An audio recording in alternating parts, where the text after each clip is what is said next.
Namaskar, Jai Shri Krishna. Praising text 14, text 15, text 16, text 17 and text 18 of chapter 8.Prayers by Queen Kunti of first Canto creation of Srimad Bhagavatam. Text 14. Antah stha sarvabhutanam atma yogeshwaro harih swamayaya vrunod garbham vairatyah kurutantave. The Lord of Supreme Mysticism Shri Krishna resides within everyone's heart as the Paramatma.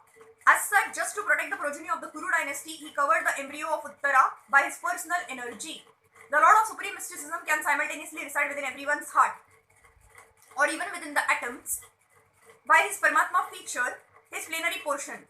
Therefore, from within the body of Uttara, he covered the embryo to save Maharaj Parikshit and protect the progeny of Maharaj Kuru, of whom King Pandu was also a descendant. Both the sons of Dhritarashtra and those of Pandu belonged to the same dynasty of Maharaj Kuru, therefore both of them were generally known as Kurus. But when there were differences between the two families, the sons of Dhritarashtra were known as Kurus, whereas the sons of Pandu were known as Pandavas. When the sons and grandsons of Dhritarashtra were all killed in the battle of Kurukshetra, the last son of the dynasty is designated as the son of the Kurus. Text 15.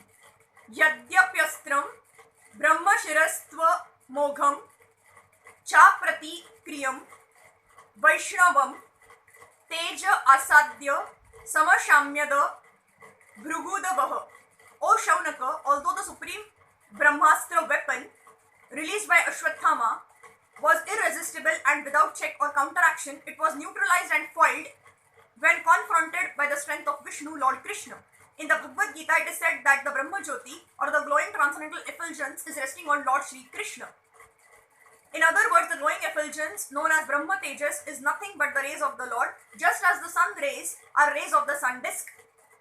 So this Brahma weapon also, although materially irresistible, could not surpass the supreme strength of the Lord. The weapon called Brahmastra, released by Ashwathama, was neutralized and foiled by Lord Shri Krishna by his own energy.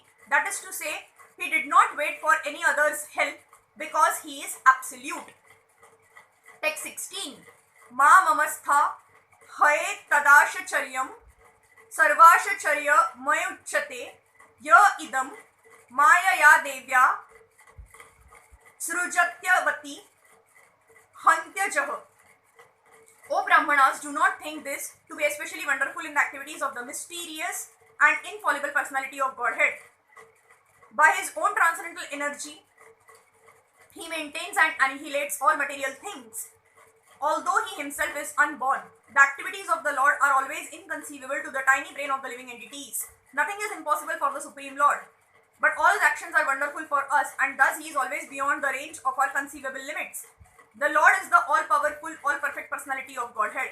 The Lord is 100% perfect, whereas others, namely Narayan, Brahma, Shiv, the demigods and all other living beings, possess only different percentages of such perfection. No one is equal to or greater than him. He is unrivaled. Text 17.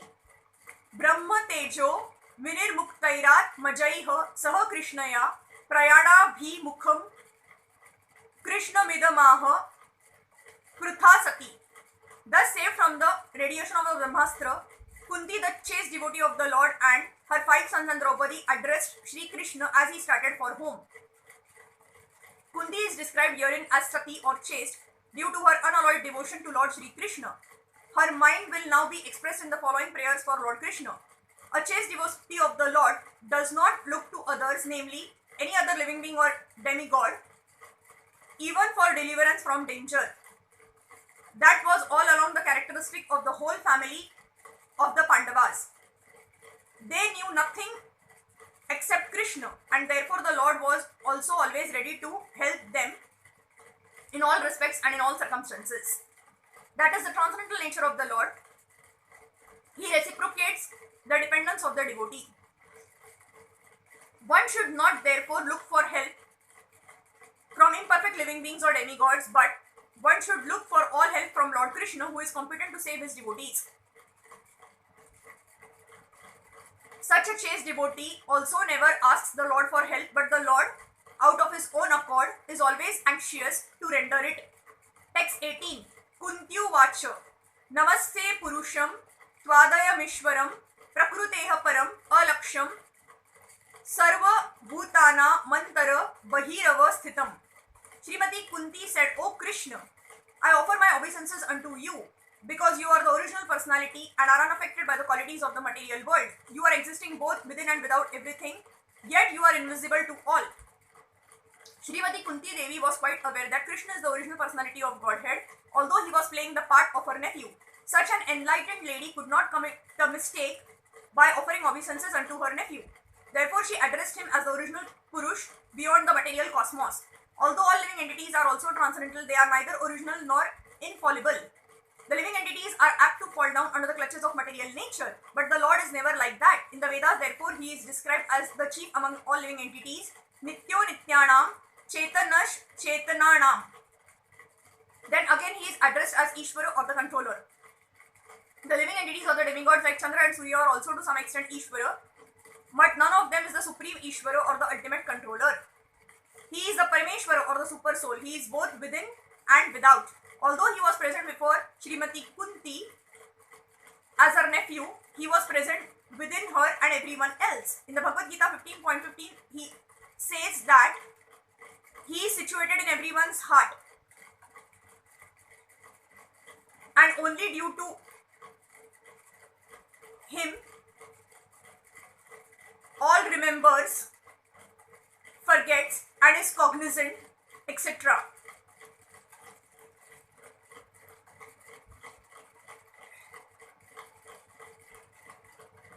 Through all the Vedas, I am to be known because I am the compiler of the Vedas and I am the teacher of the Vedanta. Queen Kunti affirms that the Lord, although both within and without all living beings, is still invisible. The Lord is, so to speak, a puzzle for the common man. Queen Kunti experienced personally that Lord Krishna was present before her, yet he entered within the womb of Uttara to save her embryo from the attack of Ashwatthama's Brahmastra. Kunti herself was puzzled about whether Shri Krishna is all-pervasive or localized. In fact, he is both, but he reserves the right of not being exposed to persons who are not surrendered souls. This checking curtain is called the Maya energy of the Supreme Lord, and it controls the limited vision of the rebellious soul. It is explained later. Thank you.